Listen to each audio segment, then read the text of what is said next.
Hello everyone, welcome to exam form academy. Exam form academy के आज इस video में हम देखेंगे 24 अक्टूबर 2018 के सभी शिफ्ट यानी कि फर्स्ट शिफ्ट, सेकंड शिफ्ट और थर्ड शिफ्ट के जो क्वेश्चन पूछे गए आरआरबी ग्रुप डी में।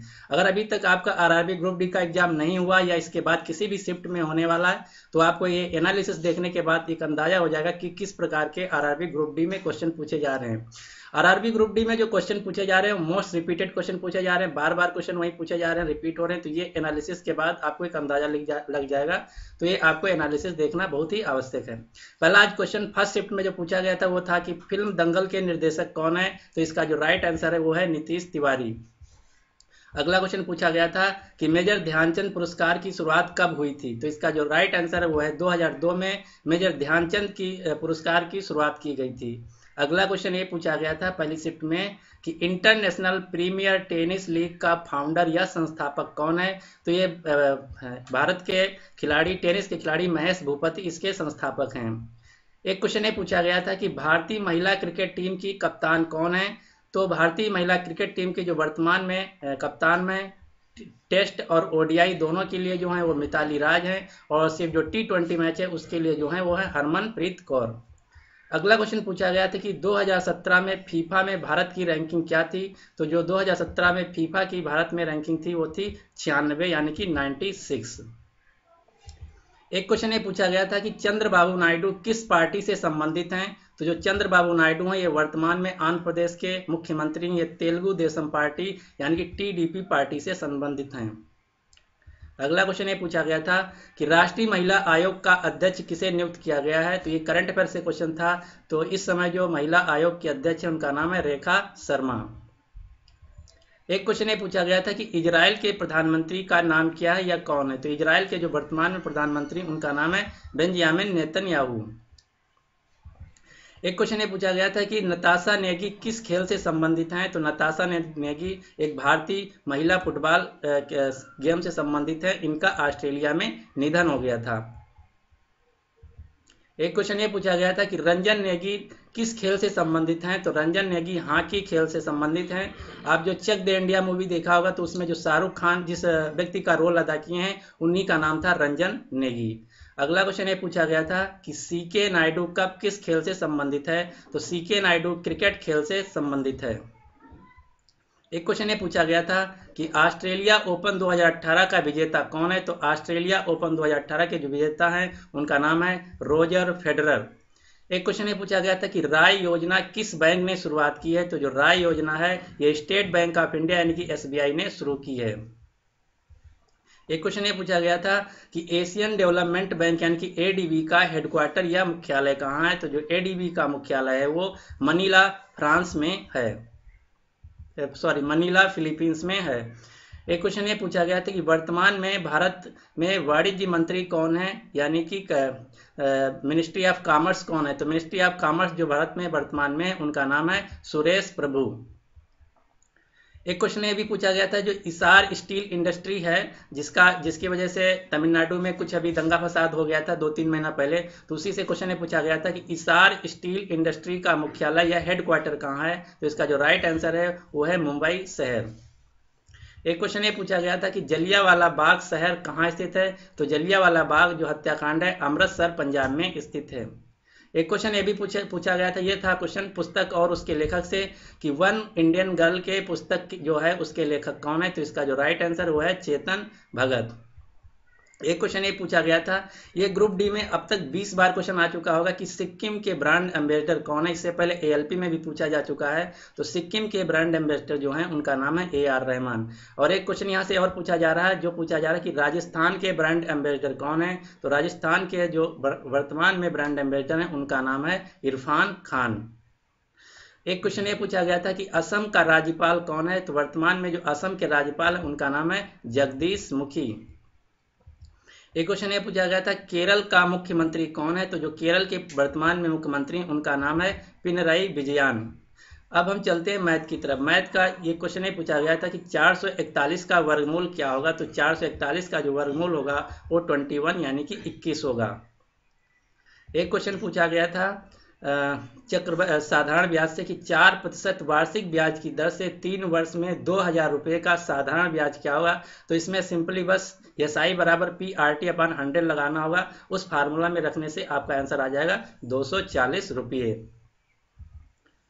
एक क्वेश्चन ये पूछा गया था कि यदि x का मान x बराबर 40, x का 40% 200 है तो x का मान क्या होगा। तो इसमें क्या करना होगा, x गुणे 40/100 बराबर 200 जब लिखेंगे तो आपका जो आंसर आ जाएगा वो आ जाएगा 500। एक क्वेश्चन ऐसे आया था कि संख्या 6 से 34 के बीच 5 से विभाजित होने वाली सभी संख्याओं का औसत क्या होगा। तो 6 से 34 के बीच सबसे पहले देख लेते हैं 5 से विभाजित होने वाली संख्याएं कौन कौन सी हैं। 10, 15, 20, 25 और 30। तो इन सभी को जोड़ देंगे तो इनका जोड़ जो आता है वो आता है 100। अब इनको कितनी संख्याएं हैं, ये हैं 5, तो इनको हम 5 से डिवाइड कर देंगे तो इसका जो राइट आंसर वो आ जाएगा 20। एक क्वेश्चन ये पूछा गया था, ये था केमिस्ट्री से कि 2, 8 और 13 के इलेक्ट्रॉनिक विन्यास आवर्त सारणी में किस ग्रुप में आएगा। तो 2, 8, 13 को हम ऐड कर लेते हैं, कितना हो जाता है 2, 8, 10, 3, 13। तो 13 जो होता है वो एल्युमिनियम का परमाणु क्रमांक होता है। एल्युमिनियम जो है तीसरे आवर्त में आता है, यानी कि इसका राइट आंसर जो है तीसरा आवर्त। अगला क्वेश्चन ये पूछा गया था कि क्लोरोफ्लोरोकार्बन्स क्या हैं। तो जो क्लोरोफ्लोरोकार्बन्स हैं इसको हम फ्रेयान बोलते हैं। ये रेफ्रिजरेटर और एयर कंडीशन में यूज किए जाते हैं। अगला क्वेश्चन ये पूछा गया था, ये था फिजिक्स से न्यूमेरिकल क्वेश्चन था। किसी वस्तु पर लगने वाला बल अगर 350 न्यूटन है तथा वस्तु का भार 70 kg है तो एक्सीलरेशन ज्ञात कीजिए। तो इसमें बस आपको क्या करना होगा, F बराबर ma फार्मूला लगाना होगा। तो F बराबर कितना 350, m कितना दिया गया है 70, यहाँ m सीधे नहीं दिया गया, m बराबर होता है W बराबर होता है mg। तो यहाँ पे जो W का वैल्यू 70, G का वैल्यू 10, तो यहाँ से M का वैल्यू आ जाएगा। तो उसमें जब रखेंगे तो इसका जो राइट आंसर वो आ जाएगा आपका एक्सीलरेशन 5। एक क्वेश्चन ये पूछा गया था कि एक्टेनॉइड में कितने तत्व मौजूद हैं। तो जो आवर्त सारणी होता है उसके नीचे आपको 2 सीरीज मिलेंगी, एक एक्टेनॉइड एक लेंथेनॉइड। तो जो एक्टेनॉइड सीरीज है उसमें 14 तत्व पाए जाते हैं। अगला क्वेश्चन पूछा गया था कि आधुनिक आवर्त सारणी में आवर्त की संख्या कितनी है। तो जो आधुनिक आवर्त सारणी है उसमें आवर्तों की संख्या जो है वो है 18। एक क्वेश्चन ये पूछा गया था कि आधुनिक आवर्त सारणी में तत्वों को किस क्रम में रखा गया है। तो जो आधुनिक आवर्त सारणी है उसमें तत्वों को परमाणु क्रमांक के बढ़ते क्रम में रखा गया है। और जो पुरानी आवर्त सारणी थी उसमें जो तत्वों को रखा गया है उसमें उनके परमाणु भार के बढ़ते क्रम में रखा गया। आपको ये दोनों सवाल याद रखना है। अगला क्वेश्चन ये पूछा गया था कि मानव शरीर में सबसे ज्यादा मात्रा में पाया जाने वाला कौन सा तत्व है। तो मानव शरीर में जो सबसे ज्यादा तत्व पाया जाता है वो है ऑक्सीजन, जिसका जो केमिकल फार्मूला होता है वो है O2। अगला क्वेश्चन ये मैथ का है कि ये पूछा गया था कि एक आदमी 250 रुपये में एक वस्तु खरीदता है तथा 300 रुपये में इसे बेच देता है, तो व्यक्ति को कितने प्रतिशत लाभ होगा। तो इसको लगाने के लिए क्या करेंगे, 300 में से 250 घटा दीजिए, कितना बचा 50, और 50 बटे 250 गुणे 100 कर दीजिए। तो इसका जो राइट आंसर आ जाएगा वो आ जाएगा 20%। फिर से हम बताते हैं कैसे करना होगा। 300 में से 250 घटाइए, कितना बचा 50, 50 को बटे 250 गुणे 100 जब करेंगे तो इसका जो राइट आंसर वो आ जाएगा 20%। एक क्वेश्चन ये था काम और समय से कि ABC एक काम को मिलकर 4, 6 और 12 दिन में अलग अलग करते हैं, तो तीनों मिलकर उस काम को कितने दिनों में करेंगे। तो इसको क्या करने के लिए क्या करना होगा, 4, 6 और 12 का आप एलसीएम ले लीजिए। फिर 4 कितनी बार जाता है 3 बार, 6 कितनी बार जाता है 12 में 2 बार, 12 कितनी बार जाता है 1 बार। तो जो 12 एलसीएम आया था उसको 4 कितनी बार जाता है 3 बार, 6 कितनी बार जाता है 2 बार, और 12 कितनी 1 बार। इसको ऐड कर लीजिए, कितना हुआ 6। तो इस 12 को 6 से डिवाइड कर दीजिए तो आपका जो राइट आंसर वो आ जाएगा 2। एक क्वेश्चन ये पूछा गया था कि AZCY अनुपात BYDW समानुपात HQJO है, तो अगला टर्म क्या होगा। तो इसको निकालने के लिए क्या करेंगे, A से हम B जाते हैं, कितना 1 बढ़ा, तो इसी प्रकार H से 1 बढ़ाएंगे, कितना आ जाएगा I। फिर Y से एक उल्टा घटा तो आएगा Z यानी कि घटा, तो इधर भी हम ऐसे घटाएंगे P से Q। फिर C से D जा रहे हैं तो इसी प्रकार इधर J से Q जाएंगे, और इसमें W से Y यानी कि उल्टा चला, इसी प्रकार N से O, यानी कि इसका राइट आंसर आ जाएगा IPKN। एक क्वेश्चन ये पूछा गया था कि आदमी, औरत, डॉक्टर का वेन आरेख क्या होगा। तो इसका जो राइट आंसर होगा वो ऐसे होगा। मान लीजिए आदमी है और ये औरत है, और डॉक्टर क्या हो सकता है, तो इसका बाहर वाला डॉक्टर हो गया। ये हो गया डॉक्टर, ये हो गया आदमी, ये हो गया औरत। क्योंकि जो आदमी है वो भी डॉक्टर हो सकता है, औरत जो है वो भी डॉक्टर हो सकता है। तो इसका जो राइट आंसर होगा ये होगा वेन आरेख। अगला क्वेश्चन पूछा गया था कि 25, 49, 81, 121 है, तो अगला टर्म क्या होगा। तो ये 5 का स्क्वायर है, ये 7 का है, ये 9 का है, ये 11 का है। तो अगला जो होगा 13 का स्क्वायर। 13 का स्क्वायर कितना होता है 169, यानी कि जो राइट आंसर उसका 169 होगा। एक क्वेश्चन पूछा गया था कि मेज, कुर्सी, फर्नीचर का वेन आरेख क्या होगा। तो इसका हम वेन आरेख बनाते हैं, कैसे बनाएंगे। ये मान लीजिए मेज है, ये मान लीजिए कुर्सी है, और ये बाहर वाला जो है ये है फर्नीचर।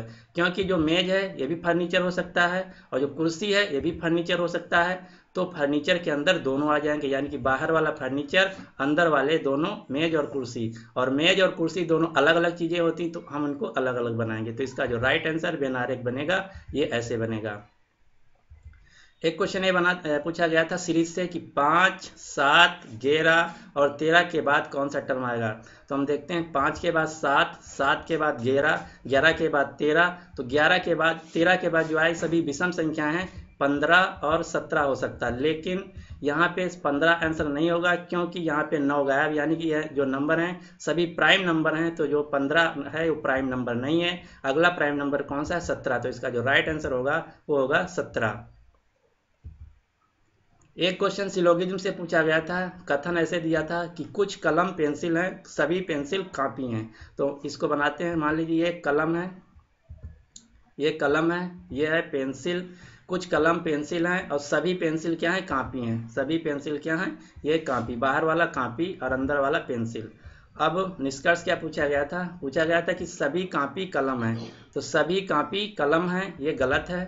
दूसरा क्या था कि सभी कुछ कॉपी कलम है, यानी कि कुछ कॉपी कलम, यानी कि ये सही आंसर, यानी कि पहला गलत था, दूसरा सही है। अगला क्वेश्चन ये पूछा गया था कि निम्न श्रेणी में अगला पद क्या होगा। BMO, EOQ, HQS। तो आप जब इसका नंबरिंग करेंगे, ये B2, M13, O15, E5, O15, Q17, H8, Q17, S19। तो जो अगला टर्म आ जाएगा वो आ जाएगा KSU। तो ये थे आज ग्रुप डी 24 अक्टूबर के फर्स्ट शिफ्ट, सेकंड शिफ्ट और थर्ड शिफ्ट के पूछे गए सभी क्वेश्चन। तो उम्मीद करता हूं कि आपको ये वीडियो पसंद आया होगा। अगर आपको ये वीडियो पसंद आया तो प्लीज़ लाइक करके हमको बता दीजिए। और अगर अभी इसी प्रकार के अगले एनालिसिस देखना चाहते हैं तो हमारा चैनल एग्जाम फॉर्म अकेडमी को सब्सक्राइब कर लीजिए। Thanks for watching and good luck for your exam.